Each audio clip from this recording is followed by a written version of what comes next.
Where is Cameron Newton going to be playing quarterback in 2020? Yes, current Carolina Panthers quarterback Cam Newton was placed on season-ending IR, and there's a lot of rumors circulating on where he'll be playing quarterback next year because we don't think it's going to be Carolina again.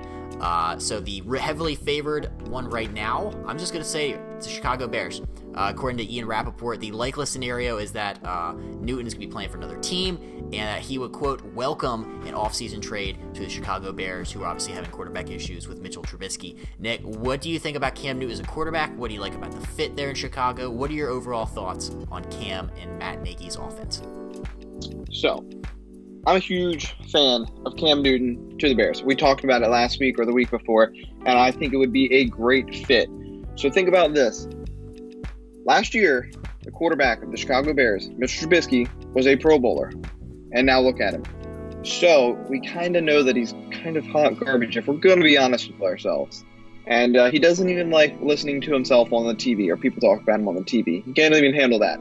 So just think what Matt Nagy could do with a former Pro Bowler, a former guy who took a team to the Super Bowl. Now, this guy lost to who? Who did he lose to in the Super Bowl, Justin? The best quarterback of all time, Peyton Manning. Yeah, that's right. That's our guy, Peyton Manning. So, Cam Newton, obviously good, but not as good as Peyton Manning. But it would be a great thing to see him in a Matt Nagy offense who turned Mitchell Trubisky into a Pro Bowler. Get an already established MVP caliber quarterback could do wonders. And then the little cherry on top for just every NFL fan. You don't have to be a Bears fan for this to be great, but you get to see Aaron Rodgers versus a good Bears team. That game's always tight, and then you sprinkle a little bit more on there. Now Aaron Rodgers has a defense. The Bears will have a quarterback. Could be two amazing games every year at the minimum. Sign me up. I'm all in. You're right. I think Carolina's in that stage right now where they're ready to move on. You know, Cam has just never been fully healthy, it feels like, for an entire season.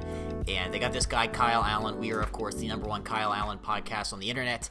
That has been well documented. That Kyle Allen is 5-2 as a starter. You know, his numbers aren't flashy. He's not 5 touchdowns a game. But you know what? He's a great distributor of the ball. And he is great at getting the ball to Christian McCaffrey, who is, of course, unstoppable. So I was doing some research, investigative reporting on Cam Newton's record versus the other NFC North teams. I'm just going to run through them really quick. And they didn't really help my argument that much as much as I'd like. Detroit Lions, Cam 6-3. Awesome. Against the Green Bay Packers, he's 6-9. First of all, nice. And then against the Minnesota Vikings, he is 6-8. So, I mean, he's going to beat up on the Lions, which is cool. But I was really hoping that to feed my argument, he was going to be 12-0 against both those teams or whatever and just be unstoppable. And I'd be see, it's a match made in heaven. But it doesn't always work out like that. He'll have great redemption time when he's playing there next year. That's true. I think it would be a really good fit. I just hope Matt Nagy can figure out play calling. As he's basically ruined Mitchell Trubisky this year and turned him into somebody that, like you said, was a Pro Bowler last year, and now we're trying to figure out if he's even going to be a backup for somebody next year. So I think that's intentional. He's all right, well, if I just run this car into the ground, I'll have to get a new one, right? Mom and Dad will buy me a new one. He's going to run it into the pond and try to claim the insurance money on it. Is that what you're saying? Yeah, he's just going to get Mitch just destroyed, and he's dude can't quarterback. I don't know. I can't even coach that. It's like when you get a rental car and you just run it through every puddle and pothole, and then you give it back, and you're like, hey, it was like that when I got it.